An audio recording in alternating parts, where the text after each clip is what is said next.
Hi, this is Zibby Owens, and you're listening to the award-winning podcast, Moms Don't Have Time to Read Books.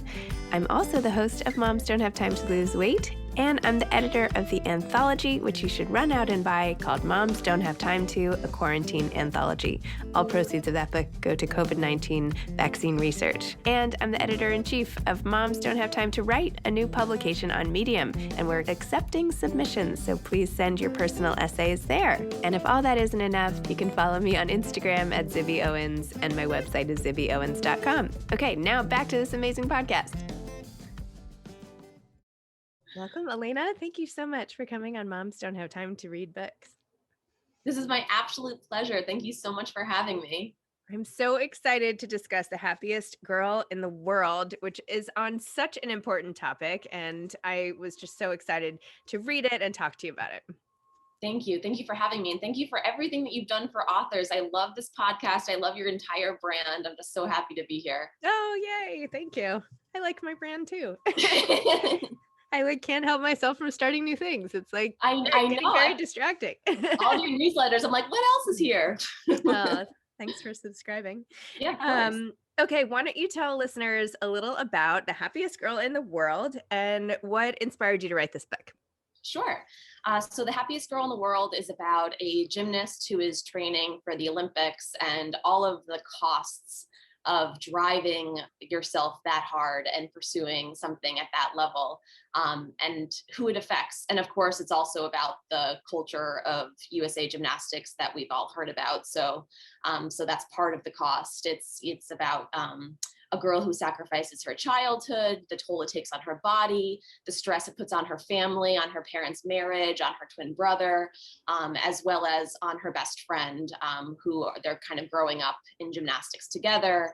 And her best friend is abused by a doctor. And because of the culture of USA gymnastics that we've all kind of heard about and been horrified by, we know that there's this kind of the silence and this pressure to be obedient and to defer to the coaches and to the officials and to stay quiet about things. So the main character stays quiet and spends the rest of the novel punishing herself for it. So that's what the book is about. And it was inspired by, the real events that we all know about. I started writing it in January 2018 during the Larry Nassar trials, just because I was maybe ashamed in a way that I had not even considered the lives of the athletes in any of the sports. I just kind of tuned into the Olympics every 2 years and was entertained by them.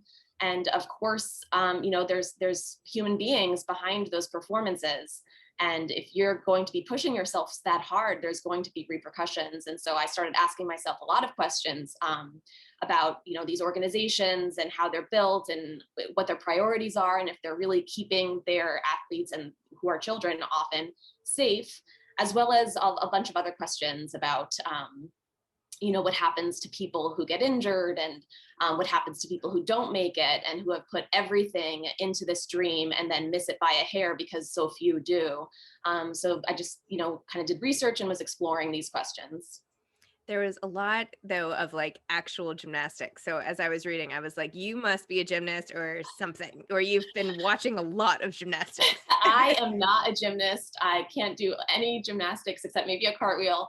But yes, I spent a lot of time researching, and I kind of got lost in a lot of gymnastics meets and the movements, and was watching a lot of YouTube how-to videos. And there was a lot of just because I wanted to bring that physical sense, because that's what they spend so much time on. They spend years, perfecting these 1.5-minute routines. And how many times do you do that over and over again? So the reader should have that opportunity to live in those moments as well. And then because there's just so much at stake in those movements, it's a good opportunity to bring the emotional stakes into the air and have the physical and the emotional meet. But I have to acknowledge that I hired an authenticity writer to read, or a writer and a gymnast, Blythe Lawrence. She was co-wrote Allie Raceman's memoir with her.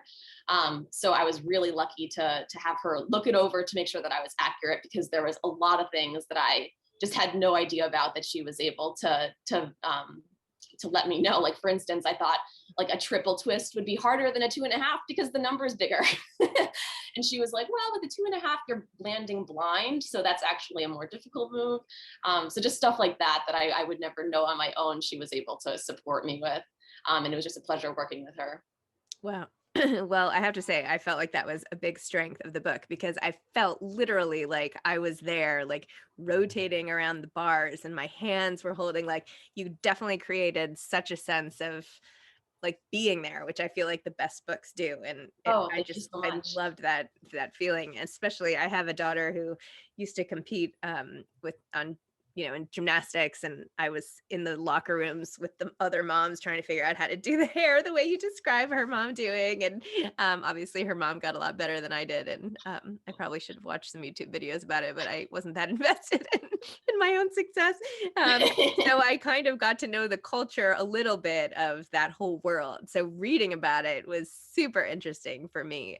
But of course not, I mean, I shouldn't say of course, but I only read about the abuse and all of that in the papers like you, or wherever. Obviously you did a lot more research than I did, but having been in that world and then hearing about what happens, it became so unthinkable to me. So I loved that there was even a book on this topic, and that the way you handled it. So after all your research, like, tell me a little bit about how you shifted your perspective on the abuse that happened, as opposed to just consuming it in horror the way we all did. Once you heard more about it and learned in this deep dive you did in this world, did anything shift? And if so, what?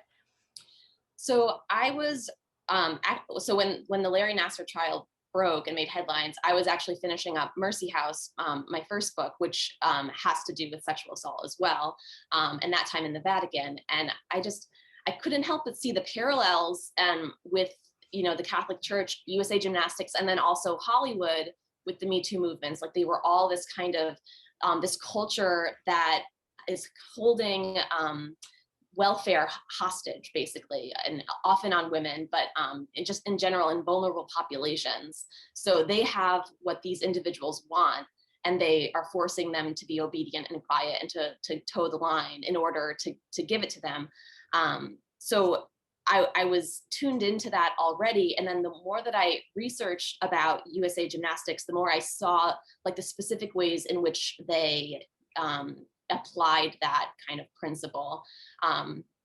Like, for instance, at the ranches, I found this memo that was posted by another parent of a gymnast that said, that instructed the girls, if they had any trouble in the middle of the night, to call Larry Nassar rather than one of their personal coaches. So just like funneling these girls to one particular person, when they were training, like encouraging them to push through pain, so that they like just endured and tolerated. They were trained to endure and tolerate quietly, and then through documentaries and podcasts and firsthand accounts, just how like Larry was able to thrive because he allowed injured girls to return to the floor more quickly than some other doctors would. So he was a useful expert to have on hand because he put the girls back into training. So that's one reason that he was able to stick around. So yeah, just like when you're approaching this world with that in mind, like what are the ways in which these people kind of fostered an environment in which he could exist for so long. You find all their different strategies and the reasons behind it, just such so that they can push for success and have these girls, have to live with things that are unlivable. I know in the book, I felt like when they called the doctor and she was saying to her roommate, like, no, go and get our coach. And she was like, oh, no, wait, we're supposed to call the doctor. And I was like, don't do it. I know. Oh my gosh, those were such difficult scenes to live inside. Oh my gosh. And like lifting up. Oh my God. Anyway, Yeah. well, it was like a slow motion thing, especially in a book. You don't want to close your eyes, but Right. I mean, it's like, when I was writing it, like you have to like, it's interesting to write something where that the reader will be built in with this knowledge already that the characters don't know. It's like one of those moments where like you have to keep that in mind, and that's like So then the tension is there from the start, which is, and it's like very cringy, but it's powerful too, because like you can see how innocent the girls were when like, and the reader already has the knowledge of retrospect. I also thought it was really interesting in the book how you profiled essentially a family and the effects on the family and all the costs associated and what you have to give up and all the things that this family had to forego in order to channel everything into the one girl's success. And then when something random happens, like she gets poison ivy before a meet, like what does that do to the family? Like how does the whole, and when two parents aren't necessarily on the same page. And I love how you have part of it from the mom's point of view too. Like this is where she's coming from and what does it do to her and all of that. So tell me about that decision to structure the book that way. So that was totally my editor. That was a really fun suggestion. When I submitted the manuscript, it was all from Sarah's point of view. And I loved being inside the mom's dialogue, like, cause she had just like a very distinct voice. But when my editor read it, that was her big feedback was, is there a way that we can incorporate the that point of view as well? And with Mercy House, I had multiple character point of view too. And I had loved writing those chapters. So as soon as my editor suggested that, and I had already loved the mother's voice, I was just so excited to get going with that. And so I just went back to the manuscript and found some opportunities where it would be helpful to get the other side that maybe we don't get from Sarah, and to just get to know the mother character even more. And those were really fun and also very painful. And it just makes you think about what it does to a child when the whole financial sort of ecosystem of a family is relying on a child's performance in a sport that should have just been fun. I mean, what does that do? Just that pressure alone. Forget about all the horrific things that ended up happening to Sarah and her friend and everything. Just that pressure. What does that do?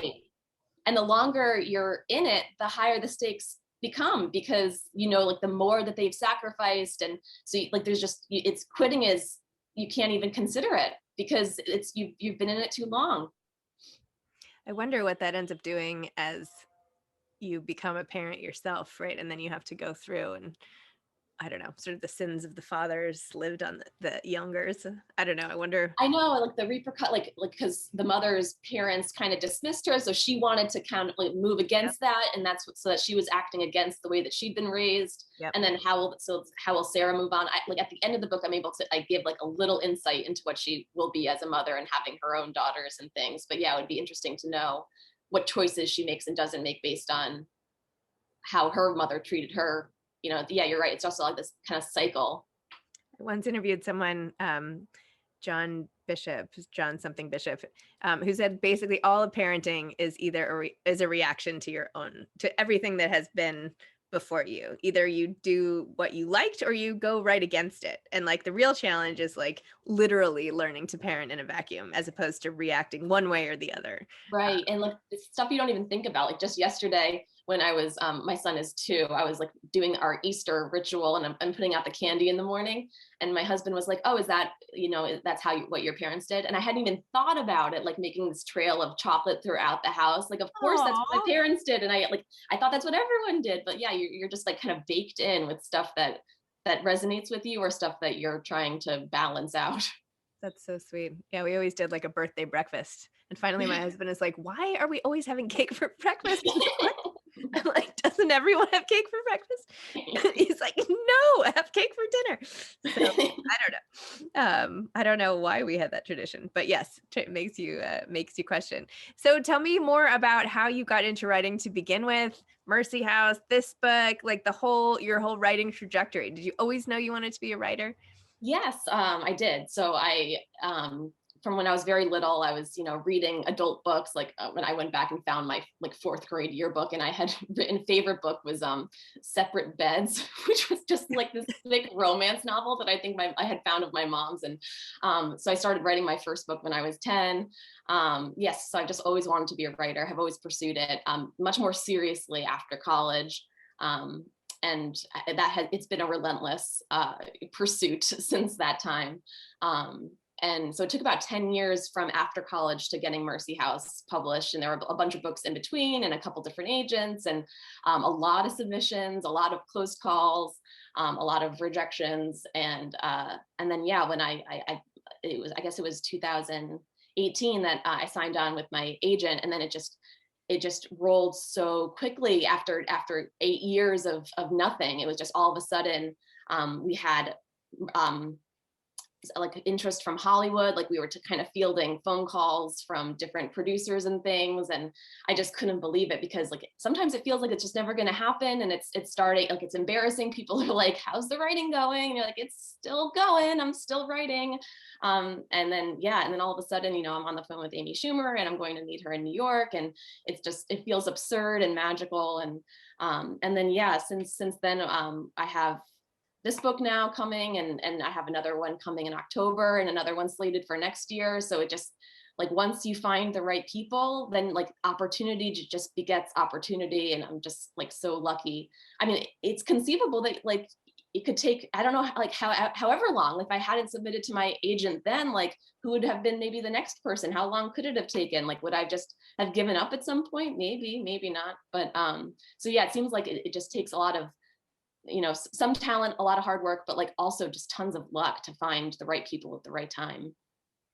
Also, I'm sure you've also gotten so much better. Not that you weren't an amazing writer to begin with, but just think about 10 years of practice versus someone sending out their first draft of something, right? Oh, You've had all that absolutely. time to get better. And unfortunately, I wish there were a way in the writing sort of universe where you could not feel like a total reject while you learn, right? Because the only way to learn is to try and fail.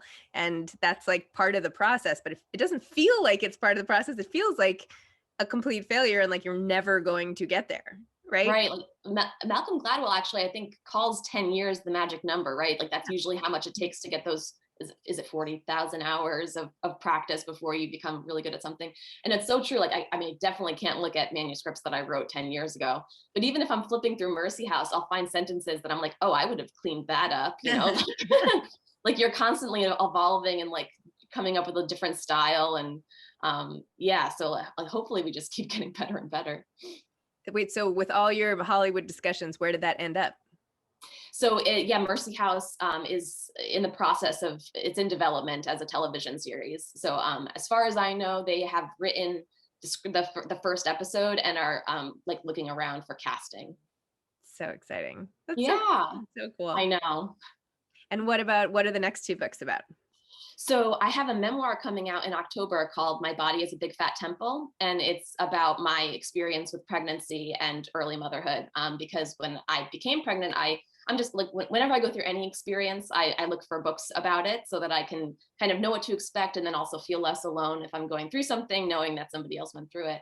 And there just wasn't a lot of material. There were some books, but a lot of them were like how-to books or nonfiction about the science of pregnancy. And there wasn't a lot of just narrative of the journey of going through it. And so I felt like I kind of was caught off guard by a lot of the experiences and how like primal it is, and sometimes a little gruesome. And if you're feeling anxiety and then like a lot of the experiences are just romanticized because we like to kind of keep motherhood as this ideal. So I wanted to approach it with a bit of more honesty and grit and humor. That's coming out in October. And then I have another novel slated for next year about a woman Air Force Service pilot during World War II and her daughter 60 years later, and how being dismissed as a pilot after the war was over kind of affects the inheritance of the girl. Like she's living with her mother's regret. So I guess, more of that cycle of parenting, like what the experience of the mother and how that affects the motivations of the daughter. Wow, those all sound great. I'm dying to read your memoir. That sounds Thanks. so good. Oh my I'll gosh. send you a copy. Please do. Yeah. Nothing really couldn't prepare you for pregnancy when your body is like taken over and all your old issues come up and I don't know. Yes. And no one really talks about how difficult, maybe people are starting to more, but I didn't feel like people had talked about like the loosening of your joints and like the carpal tunnel and like how your body just kind of implodes on itself, and like the cost of creating life is astronomical in a way. And there's this hush, like don't tell them or they won't want to do it, like. Yeah, you're supposed to forget it, right? The mind forgets it. Like I started with a twin pregnancy, and it was Oh, man. horrific. And I was on bed rest, honestly, most of the time, which I am like not a good candidate for bed rest. I like can't sit down most of the time, but and parts of my body they've never been the same since, Yes. and They don't talk about that either, like how yeah, you live with these effects forever. yeah. Yeah. I ended up having 4 kids, and my younger daughter the other day was like pointing to my stomach, and she's like, and that's because of, and she said my older kids' names. I was like, yep, and that's okay, because I'm That's so right. blessed that I have them. But yes, I have this like disgusting stomach because of it. But yeah, I'll take it, because that's what I know. People talk about like, oh, how many stretch marks do you have? And I'm like, I look like I laid face down on a towel sunbathing. Like my belly is terry cloth. Like I can't count them. my OB actually, when I was pregnant, I was saying something, because at the time I was like so concerned about my body. Not that I'm not, but I was just like racked with, I had spent all this time trying to lose weight, and then I got pregnant, of course, forget it. And I remember my OB, who had also had twins, was like, I just want to warn you, like, it's not necessarily like you're not going to necessarily look the way you did before. And she literally lifted up her shirt and showed me her stomach. And I was like, oh, Yeah. I was like, don't show me it. Like, I can imagine being in that room so well. Like, it was yesterday.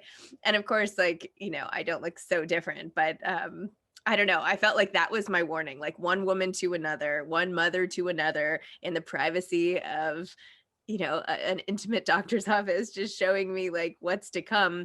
Otherwise, how do you get this information? That's right. And that's kind of what we're trained to do, is like this cloak and dagger, like lift up the coat and reveal what's the truth. But like, I don't know why the discourse isn't just more straightforward. Like just a much more direct person. If somebody asks me what it's like, I'm going to tell them. And so that's what the book is about. Cause I was looking for like, and the experience is so different for everybody. So you need to like collect all of these experiences, even just to piece together something that will be like what you recognize.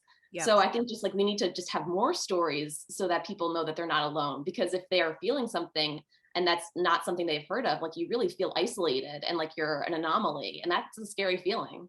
That's so true. Yeah. Although, do I want to go back there? I don't know. Do I want to Yeah. relive that? Once it's over. No, it will be, I'm just joking. It will be so valuable to so many people. It's just like, once you get through it, you're like, okay, I made it.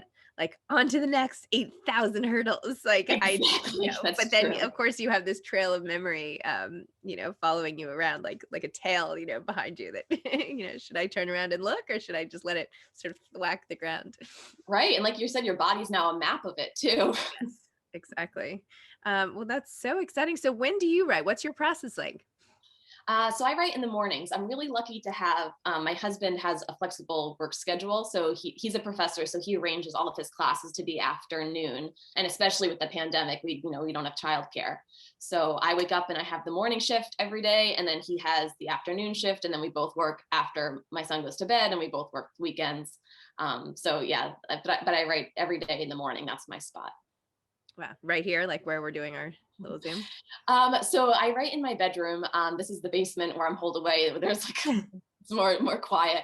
But yeah, I write usually in my bedroom, has like a little writing desk. But like lately, we just had to change the knob because I didn't have a lock on it. So my son has learned now to turn the knob. So now there's a locked door, and occasionally he's like knocking on the door, like calling for me. But I just have a YouTube rain video that I put really loud.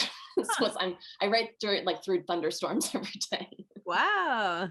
Interesting. All right. Well, I'll think of you next time it rains. You're like, well, we can turn off your YouTube today. You need a lot of like sensory cues to work, right? Like I like having my coffee, and like that smell, and that, like the motion of bringing it to my lips kind of puts me in the mood. And yeah, now that the rain kind of puts me in the writing mindset. Wow. There is something so great about a rainy day. It's so interesting that you like recreated that cozy intimacy of it, right? Exactly. And then you can just close the laptop and it's gone. How great. That's right. Yeah, go outside. So what advice would you have for aspiring authors? Let's see. Well, a huge one for me is to have reading partners. So after I finish a manuscript, I find it really hard to get perspective on what needs to be changed. Like I have a sense that maybe it's not as strong as it can be, but I can't see it for myself. And so I need a few opinions to point out things to me, and then I see if that resonates. So like my husband's actually a really good editor.